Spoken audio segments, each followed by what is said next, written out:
Hello students. 27 नवंबर 2024 के current affairs के session में आपका स्वागत है। आज की क्लास में हम 27 नवंबर 2024 के कुछ महत्वपूर्ण करंट अफेयर्स पर चर्चा करेंगे जो एग्जाम पॉइंट ऑफ व्यू से काफी इंपॉर्टेंट करंट अफेयर्स हो सकते हैं। तो शुरू करते हैं आज का session some important current affairs of 27 November. आज की क्लास की हम शुरुआत करेंगे अंतर्राष्ट्रीय समाचार के साथ। अंतर्राष्ट्रीय समाचार में हम इंटरनेशनल लेवल पर बन रही कुछ महत्वपूर्ण खबरें, कुछ इंपॉर्टेंट न्यूज पर चर्चा करेंगे। किसी कंट्री की अपॉइंटमेंट से रिलेटेड अगर कोई न्यूज है, प्रेसिडेंट, प्राइम मिनिस्टर से रिलेटेड कोई न्यूज आ रही है तो उस पर हम क्या करेंगे, चर्चा करेंगे।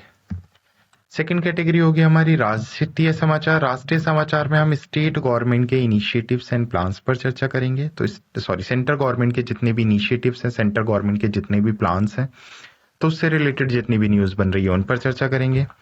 थर्ड हमारी कैटेगरी होगी राज्य समाचार। राज्य समाचार में हम स्टेट गवर्नमेंट के इनिशिएटिव्स एंड प्लान्स पर चर्चा करेंगे। तो स्टेट गवर्नमेंट ने जो रिसेंटली लॉन्च किया है उससे रिलेटेड जितनी भी न्यूज है उन पर चर्चा करेंगे। नेक्स्ट कैटेगरी होगी हमारी बैंक और वित्त समाचार। बैंक और फाइनेंस से रिलेटेड जितनी भी न्यूज बन रही है उन पर चर्चा करेंगे। डिफेंस से रिलेटेड रक्षा समाचार हम देखेंगे, महत्वपूर्ण रक्षा समाचारों पर चर्चा करेंगे। उसके साथ साथ साइंस और टेक्नोलॉजी से रिलेटेड जितनी न्यूज बन रही हैं उन पर चर्चा करेंगे। खेल समाचार देखेंगे, पुस्तक और लेखकों से रिलेटेड हम इंपॉर्टेंट न्यूज देखेंगे। कुछ इंपॉर्टेंट ऑब्जेक्टिव न्यूज देखेंगे और उसके साथ साथ अपॉइंटमेंट एंड रेजिग्नेशन से रिलेटेड जो भी न्यूज बन रही है उन पर चर्चा करेंगे। तो ये आज के हमारे टॉपिक्स होंगे जिस पर हम चर्चा करने वाले हैं। तो शुरू करते हैं आज का सेशन। क्लास के लास्ट में हम सारांश और समरी डिस्कस करेंगे। So the image used in our slide deck are for educational purpose only. We respect the intellectual property right of the original creator and owner of these images. If you are the owner of any of the image, basically, if you are the owner of any of the image used in this deck and have any concern or issue, please contact us at sathi@iitk.ac.in and we will remove the images. Next है, हमारे slide deck में उपयोग की गई छवियां केवल शैक्षणिक उद्देश्य के लिए हैं।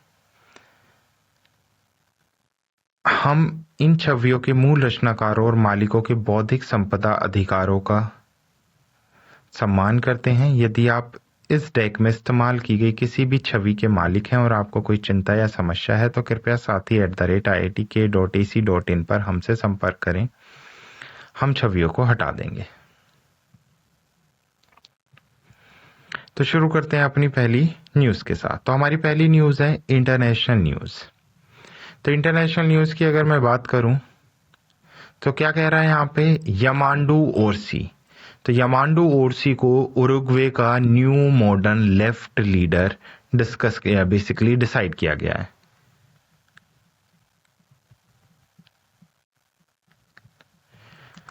तो यहाँ पर बात हो रही है यामानू आर्डी जो एक पूर्व इतिहास शिक्षक और कैनरोस के मेयर थे, उनको उरुग्वे का क्या चुना गया है, राष्ट्रपति चुना गया है। तो उरुग्वे का राष्ट्रपति डिक्लेयर किया गया है उन्हें।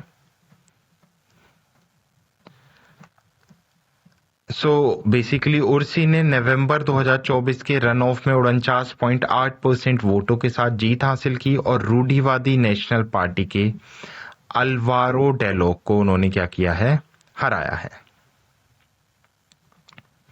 क्लियर।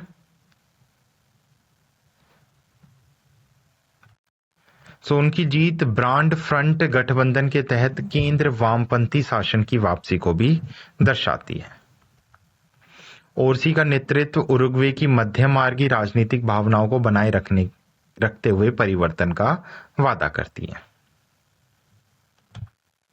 नेक्स्ट इंटरनेशनल न्यूज है, भारत ने रियाद डिजाइन कानून संधि पर अभी रिसेंटली क्या किए हैं, हस्ताक्षर किए हैं।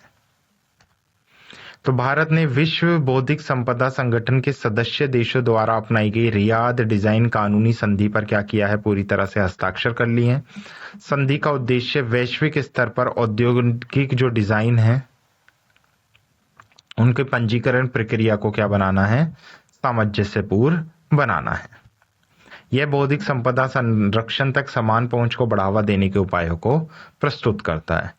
और उसके साथ साथ ये जो एग्रीमेंट है ये एनकरेज करता है जो डिजाइन सेक्टर है उसकी ग्रोथ या इस इंडस्ट्रीज की ग्रोथ और सिंप्लीफाई करता है रजिस्ट्रेशन प्रोसेस को भी। क्लियर?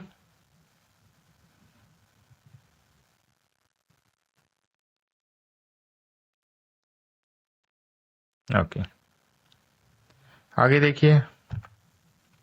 नेक्स्ट है राष्ट्रपति द्रौपदी मुर्मू जी ने अभी भारतीय संविधान के संस्कृत और मैथिली अनुवादों का अनावरण किया है। तो 26 नवंबर को हम सबको पता है 26 नवंबर भारत के इतिहास के लिए काफी अच्छा दिन रहा है, क्योंकि 26 नवंबर 1949 को ही हमने अपने संविधान को अपनाया था।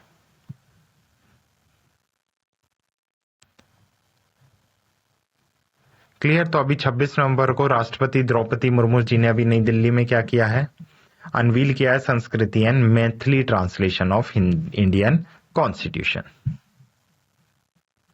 क्लियर? सो इस कार्यक्रम ने संविधान दिवस और भारतीय संविधान को अपनाने की 75वीं वर्षगांठ को भी क्या किया है, चिन्हित किया। अनुवाद भारत की भाषाई विविधता का उत्सव मनाते हैं और संविधान के महत्व को देश के मार्गदर्शक ढांचे के रूप में पुनः पुष्टि करते हैं। तो समारोह ने क्षेत्रीय भाषाओं के संरक्षण और संवर्धन के महत्व पर भी पूरी तरह से जोर दिया है। नेक्स्ट है गवर्नमेंट ने अभी एक्सटेंड किया अटल इनोवेशन मिशन कब तक के लिए, 2028 तक के लिए। तो भारत सरकार की बात हो रही है, उसने 31 मार्च 2028 तक अटल इनोवेशन मिशन को क्या कर दिया है, अभी एक्सटेंड कर दिया है। तो यह विस्तार जिसे अटल नवाचार मिशन 2.0 के नाम से जाना जाता है 25 नवंबर 2024 को केंद्रीय मंत्रिमंडल द्वारा अनुमोदित किया गया था। नया चरण नवाचार को बढ़ावा देने के लिए विस्तारित दायरा और नवीनीकृत उद्देश्य को शामिल करता है। एम नीति आयोग का मुख्य कार्यक्रम बना हुआ है जो पूरे भारत में उद्यमिता और नवाचार को बढ़ावा दे रहा है। क्लियर?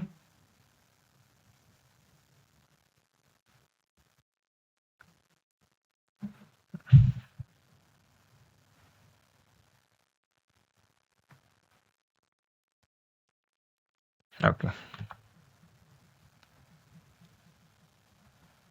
आगे देखिए। सुप्रीम कोर्ट ने अभी क्या किया है, जो यमुना एक्सप्रेसवे है उसके विकास के लिए तात्कालिक भूमि अधिग्रहण को मंजूरी दी है।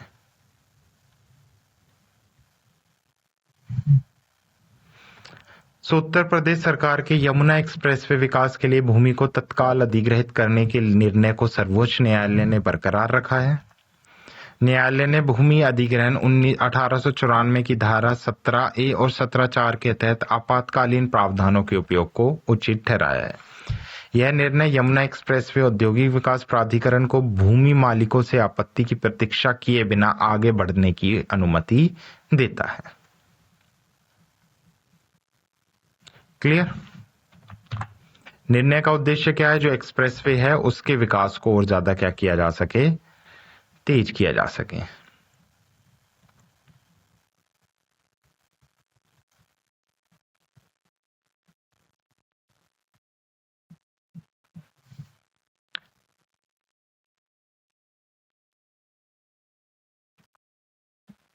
नेक्स्ट है जम्मू और कश्मीर ने 1950 के बाद पहली बार संविधान दिवस बनाया है।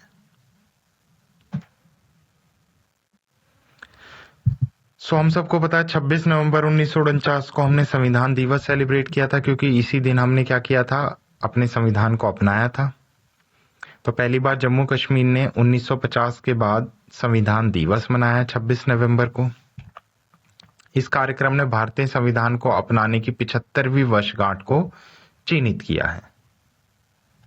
उत्सवों ने प्रस्तावना में निहित न्याय, समानता और बंधुत्व के मूल्य पर जोर दिया है। लेफ्टिनेंट गवर्नर मनोज सिन्हा ने ऐतिहासिक समारोह का नेतृत्व किया जिससे क्षेत्र के राष्ट्रीय ढांचे में एकीकरण को उजागर किया गया है। क्लियर? नेक्स्ट बैंक और फाइनेंस से है स्वास्थ्य और जीवन बीमा पर, जो हमारा हेल्थ है और लाइफ इंश्योरेंस है उस पर जीएसटी कलेक्शन। तो जीएसटी कलेक्शन की बात हो रही है, जो कितनी कलेक्ट हुई है फाइनेंशियल ईयर 2024 में 16,398 करोड़ रुपए का जीएसटी कलेक्शन हुआ है health and basically life insurance बीमास पर। क्लियर? तो 2020 में 2101 करोड़ से 680% की महत्वपूर्ण वृद्धि को यहाँ पर देखा गया। जीवन बीमा ने फाइनेंशियल ईयर 2024 में 8135 करोड़ का योगदान दिया, जबकि स्वास्थ्य बीमा ने 8263 का योगदान दिया है।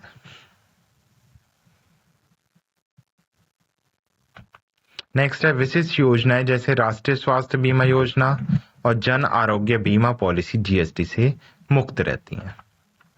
नेक्स्ट बैंक और फाइनेंस से ये अल्फाबेट को फ्लिपकार्ट में निवेश की सीसीआई की मंजूरी मिल गई। तो अब अल्फाबेट किस में निवेश कर सकता है? फ्लिपकार्ट में इन्वेस्ट कर सकता है। तो भारत के प्रतिस्पर्धा आयोग ने अल्फाबेट इंक की सहायक company shoreline international holding LLC को फ्लिपकार्ट प्राइवेट लिमिटेड में हिस्सेदारी हासिल करने की मंजूरी दी है। बेसिकली अल्फाबेट का गूगल फ्लिपकार्ट के मई 2024 में फंडिंग राउंड लगभग 350 मिलियन का निवेश किया, जिसमें कुल 1 बिलियन जुटाए गए थे। क्लियर। तो वॉलमार्ट जो फ्लिपकार्ट में 85% हिस्सेदारी रखता है, उसने 600 बिलियन यूएसडी डॉलर का योगदान दिया है। सीसीआई ने एमयूएफजी बैंक लिमिटेड द्वारा डीएमआई फाइनेंस में अतिरिक्त हिस्सेदारी के अधिग्रहण को भी मंजूरी दी है, जिससे उसकी हिस्सेदारी 20% हो गई है। नेक्स्ट डिफेंस है ऑपरेशन टेमरिस्क, शीत युद्ध का गुप्त कचरा युद्ध। तो सबसे पहले तो ये याद रखना है आपको ऑपरेशन टेमरिन। तो ऑपरेशन टेमरिन जो है वो शीत युद्ध के दौरान एक गुप्त खुफिया विभाग था। खुफिया एजेंसी ने पूर्वी जर्मनी में जो सोवियत सैनिक हैं, जो सोल्जर्स हैं, उनके द्वारा फेंके गए कचरे को एकत्रित और विश्लेषित किया था। इस अभियान का उद्देश्य अपरंपरागत तरीके से मूल्यवान जानकारी एकत्रित करना था। यह इस बात को उजागर करता है कि शीत युद्ध के दौरान खुफिया एजेंसियां लाभ प्राप्त करने के लिए कितनी दूर तक गई हैं। क्लियर। नेक्स्ट डिफेंस है ये कोस्ट गार्ड 27 से 30 नवंबर को कोची में सॉरेक्स 24 आयोजित करेगा। मोस्ट इंपोर्टेंट, सॉरेक्स 24 किसके द्वारा आयोजित किया जाएगा? ये बेसिकली कोस्ट गार्ड के द्वारा इसे आयोजित किया जाएगा।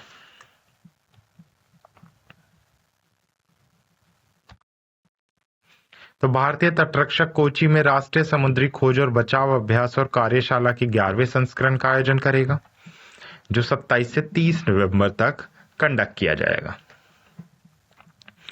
इसे national maritime search and rescue board के द्वारा इनॉग्रेट बेसिकली ऑर्गेनाइज किया जाएगा, जिसका एम क्या है? Indian maritime search and rescue capabilities को इंक्रीज करना या बढ़ाना। क्लियर। यह अभ्यास विभिन्न राष्ट्रीय और अंतर्राष्ट्रीय हितधारकों के साथ सहयोग शामिल करता है। नेक्स्ट साइंस एंड टेक्नोलॉजी से है अमरा राजा इंफ्रा ने लेह में भारत का पहला ग्रीन हाइड्रोजन फ्यूलिंग स्टेशन स्थापित किया है। अमरा राजा इंफ्रा ने एनटीपीसी लिमिटेड के लिए लेह लद्दाख में भारत के पहले ग्रीन हाइड्रोजन फ्यूलिंग स्टेशन की स्थापना कर ली है। स्टेशन क्षेत्र में उत्सर्जन मुक्त परिवहन को सक्षम करेगा, एनटीपीसी की हरित गतिशीलता पहलों का समर्थन करेगा। यह प्रतिदिन 80 किलोग्राम ग्रीन हाइड्रोजन का उत्पादन करने के लिए डिजाइन किया गया है और 5 हाइड्रोजन ईंधन सेल बसों के संचालन में सहायता भी करेगा। यह परियोजना हरित गतिशीलता को अपनाने और हाइड्रोजन अवसंरचना विकसित करने के भारत के प्रयासों में एक महत्वपूर्ण मील का पत्थर है। नेक्स्ट साइंस एंड टेक्नोलॉजी से है इसरो का शुक्रयान सरकार की मंजूरी के बाद शुक्र ग्रह की यात्रा के लिए तैयार है। तो भारतीय अंतरिक्ष अनुसंधान संस्थान ने शुक्र ग्रह अन्वेषण मिशन की घोषणा की है। मिशन इसरो की भविष्य की पहलों का हिस्सा है, जिसमें चंद्र और मंगल मिशनों में प्रगति शामिल है। इसरो भारत के अंतरिक्ष स्टेशन का विकास कर रहा है और मौसम और संचार प्रणालियों को उत्पन्न कर रहा है। यह मिशन अंतरिक्ष अन्वेषण में भारत की प्रगति और गहन अंतर्ग्रहणीय अध्ययन के लिए आकांक्षाओं को दर्शाता है। तो याद रखना, इसरो का शुक्रयान सरकार की मंजूरी के बाद शुक्र ग्रह की यात्रा के लिए पूरी तरह से तैयार है। नेक्स्ट साइंस एंड टेक्नोलॉजी से प्रोबो 3 इसरो ने लॉन्च किया है ESA precious formation flying solar mission. तो इसरो के द्वारा ESA precision formation flying solar mission PROBA 3 को लॉन्च किया गया है। क्लियर। तो इसको यूरोपियन अंतरिक्ष एजेंसी प्रोबा 3 मिशन को लॉन्च कर रही है। नेक्स्ट, मिशन सतीश धवन अंतरिक्ष केंद्र श्री हरिकोटा से इसरो के PSLV XL रॉकेट का उपयोग करेगा। प्रोबा 3 2 उपग्रह द्वारा सटीक संरचना में उड़ान भरते हुए बनाए गए कृत्रिम सूर्य ग्रहण के माध्यम से सूर्य के कोरोना का अध्ययन करेगा। यह मिशन अंतरिक्ष अन्वेषण में एक महत्वपूर्ण तकनीकी प्रगति और अंतर्राष्ट्रीय सहयोग का भी प्रतिनिधित्व करता है। नेक्स्ट, साइंस एंड टेक्नोलॉजी से है। भारत की पहली अंतरिक्ष AI प्रयोगशाला TM2 स्पेस, जिसको MOITD रेवोल्यूशन के थ्रू बेसिकली लॉन्च किया गया है। तो हैदराबाद स्थित TM2 स्पेस दिसंबर 2024 के मध्य में इसरो के PSLV C60 रॉकेट के माध्यम से अंतरिक्ष में भारत की पहली AI प्रयोगशाला MOITD लॉन्च करेगा। मिशन वास्तविक समय में कक्षा में डेटा प्रसंस्करण को सक्षम करेगा, जिससे डेटा प्रशासन लागत कम होगी। TM2 स्पेस का उद्देश्य अंतरिक्ष प्रौद्योगिकी को जन सुलभ बनाना और अंतरिक्ष नवाचार में भारत की भूमिका को और ज्यादा तेज करना है।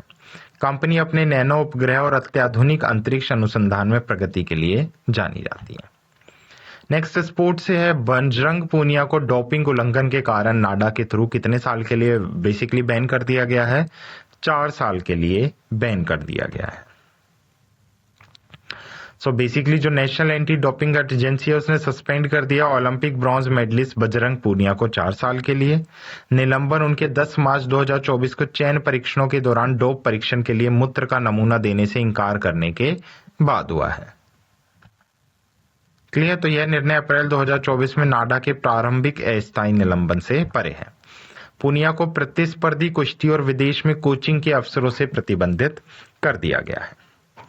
Books and author, Higgs boson से परे भौतिकी की खोज। तो हार्पर कॉलिंग्स इंडिया ने हिग्स बोसान से परे W बोसान और डॉक्टर आशुतोष कोटवाल की अज्ञात की खोज जारी की है। पुस्तक के लेखक मानिक कोटवाल और इसका अनुवाद जयरीन पिंटो ने किया है। यह डॉक्टर आशुतोष कोतवाल की यात्रा का वर्णन करता है, जो हिग्स बोसोन और W बोसोन अनुसंधान में शामिल एक अग्रणीय भारतीय विज्ञानी है। उनकी मां द्वारा लिखी गई जीवनी उसके जीवन और उपलब्धियों पर एक अनूठा दृष्टिकोण प्रस्तुत करती है। नेक्स्ट ऑब्चरी न्यूज है। Essar group chairman Shashi Ruia passed away. तो इशार ग्रुप के चेयरमैन थे शशि रुइया, जिनका भी क्या हो गया है? निधन हो गया है। तो शशिकांत रुइया जो इसार ग्रुप के संस्थापक और अध्यक्ष थे, 81 वर्ष की आयु में उनका निधन हो गया है। वो अपने विजनरी लीडरशिप और पाइवटल रोल प्ले के लिए जाने जाते थे कॉर्पोरेट सेक्टर में। उनका ट्रांसफॉर्म था एक मॉडेस्ट फैमिली बिजनेस को ग्लोबल कॉन्ग्लोमेरेट में बनाना, बेसिकली वैश्विक समूह में बदलना। उनकी विरासत में असाधारण बुद्धिमत्ता, नवाचार के प्रति प्रतिबद्धता और परोपकार के प्रति समर्पण शामिल है। क्लियर? नेक्स्ट है ऑब्चरी न्यूज से है। ब्रेटन बैक जो प्रसिद्ध दक्षिणी अफ्रीकी लेखक थे, उनका 85 वर्ष की आयु में अभी क्या हो गया है? निधन हो गया है। क्लियर? तो अपार्थाइड के प्रति अपने कट्टर विरोध के लिए जाने जाने वाले उनके साहित्यिक कार्यों ने उनके समय के संघर्ष को, निराशाओं को चिन्हित किया था। ब्रेटन बाग का जीवन निर्वासन, कारावास और तीव्र राजनीतिक सक्रियता से चिन्हित था। उनकी मृत्यु पेरिस में दक्षिण अफ्रीका साहित्य और रंगभेद विरोधी प्रतिरोध के एक युग के अंत को चिन्हित करती है। नेक्स्ट अपॉइंटमेंट एंड रेजिग्नेशन हैं। डॉक्टर जीथर्थ राघवेंद्र जोशी ब्रह्मोस एयरस्पेस के प्रमुख नियुक्त किए गए हैं। तो ब्रह्मोस एयरस्पेस के प्रमुख किसको नियुक्त किया गया है? डॉक्टर जितेंद्र राघवेंद्र को। तो उनके पास 3 दशकों से अधिक का अनुभव है और उन्होंने मिसाइल प्रौद्योगिकी में महत्वपूर्ण योगदान भी दिया है। डॉक्टर जोशी को गैर विनाशकारी परीक्षण और उद्योग विशेषज्ञों के पेशेवर विकास के लिए जाना जाता है। उनकी नियुक्ति भारत के रक्षा क्षेत्र में नवाचार और उत्कृष्टता पर निरंतर ध्यान बेसिकली केंद्रित करने का संकेत देती है। तो ये थे 27 नवंबर 2024 के कुछ महत्वपूर्ण करंट अफेयर्स जिन पर हमने चर्चा की। एक बार क्विक सेशन रिवाइज करते हैं आज की क्लास में हमने क्या क्या डिस्कस किया है। शुरुआत की थी हमने अंतर्राष्ट्रीय समाचार के साथ, जिसमें हमने देखा था उरुग्वे के राष्ट्रपति यामांडू ओरसी को नियुक्त किया गया है और इंडिया ने ज्वाइन कर लिए Riyadh design law treaty. Next national news से हमने देखा था प्रेसिडेंट द्रौपदी मुर्मू ने अनवील किए संस्कृति and Maithili translation of the Indian constitution और गवर्नमेंट ने एक्सटेंड कर दिया अटल इनोवेशन मिशन को टिल 2028 तक। स्टेट न्यूज में सुप्रीम कोर्ट का अप्रूवल देखा था यमुना एक्सप्रेसवे डेवलपमेंट के लिए और जम्मू एंड कश्मीर ने पहली बार कॉन्स्टिट्यूशन दिवस बनाया 1950 के बाद। बैंक और फाइनेंस से हमने जीएसटी कलेक्शन देखा था, हेल्थ और लाइफ इंश्योरेंस पर अल्फाबेट का इन्वेस्टमेंट देखा था फ्लिपकार्ट में। ऑपरेशन टेमरिस्क के बारे में डिस्कस किया था डिफेंस से, उसके साथ साथ हमने रक्षा में देखा था कोस्टल गार्ड सेरेक्स 24 का आयोजन करेगा। साइंस एंड टेक्नोलॉजी से हमने देखा था कि हमारा राजा infra setup India first green hydrogen fuel station in Leh Ladakh और इसरो का सूर्यान सेट जो वीनस वोयेगर है आफ्टर गवर्नमेंट अप्रूवल। प्रोबो 3 देखा था जिसको इसरो ने लॉन्च किया है, फ्लाइंग सोलर मिशन और इंडिया का स्पेस एआई लैब। खेल से हमने बजरंग पूनिया को देखा था 4 साल के लिए नाडा के द्वारा इसे बैन किया गया है। बुक्स में हमने देखा था exploring physics beyond the Higgs boson launch. Socks में एसआर ग्रुप के चेयरमैन शशि रुयन का निधन और उसके साथ साथ दक्षिण अफ्रीकी लेखक ब्रेटन बेक का 85 वर्ष की आयु में निधन हो गया। नियुक्ति और इस्तीफे से बात करूं तो हमने देखा था यहाँ पर डॉक्टर जितेंद्र राघवेन जोशी जो ब्रह्मोस एयर स्पेस के प्रमुख थे, उनको अभी प्रमुख नियुक्त किया गया ब्रह्मोस एरो स्पेस का। क्लियर? तो ये थे इंपॉर्टेंट करंट अफेयर्स जिन पर हमने चर्चा की। आशा करता हूं आपको सेशन पसंद आया होगा। धन्यवाद।